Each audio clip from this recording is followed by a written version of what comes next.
Spadina Museum, Toronto, Canada. You have to climb up a bunch of stairs and go all the way around to the entrance. Go down the stairs and the entrance is also the exit. You can check in for free and drop off your coats. While waiting, there is a bunch of rooms that you can look at. There is limited space, so make sure you come early and reserve a spot. The locals call it Spadina by accident, but they will still understand you. You can partake in a charity event. There are a bunch of materials that you can use, and you can just cut and glue. Give it to them, and once it's dried, they will put it on the community wall. Now my patch will be displayed. You can also buy some drinks and snacks while waiting. The museum is accessible, so if you need help, you can let the staff know, and only one person can take the lift. Now the tour has started, and it's a limited amount of time. Anne gave her home to the city in 1983 when she was 90 years old. A picture of the laundry servant was on display. So now there's a little game around the house. What if the laundry servant was rich and owned the house? This is called Mantle.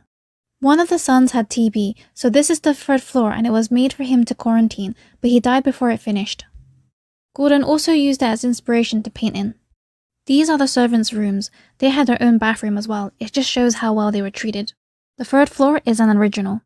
You'll hear some creepy sounds, which are the servants talking to each other. Go down and you'll see a picture of the Raptors who helped sponsored. Some rooms are closed off as offices. Now you can see the main bedroom. This is much prettier than the servants. And of course, they have their own huge bathroom. So this game that we're playing, it means this lady would have paintings of other black people at her social level. For example, the first black dean. Just underneath her painting was a bunch of different medicines. In the paintings, you'll see red lining. It means it's not to erase history, but it's hidden, so the original paintings are behind it. The owner had OCD, so she wrote down everything. All the information is 97% accurate. This room has swish. This means throwing a basketball into the net without touching the rim. Basically impossible. The trophy is also a replica. In the next room, you'll see a letter written on the wall. On the table, you can leave a note.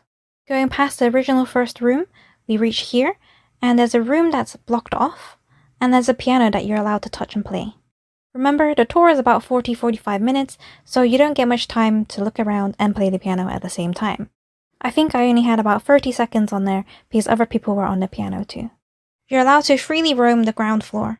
I highly recommend this museum. It was really fun and lots to learn. The best part is that it's also free. I've been to many museums, including the ones in Toronto, and this is the best one. Thanks for watching. Please like, comment, and subscribe. Bye!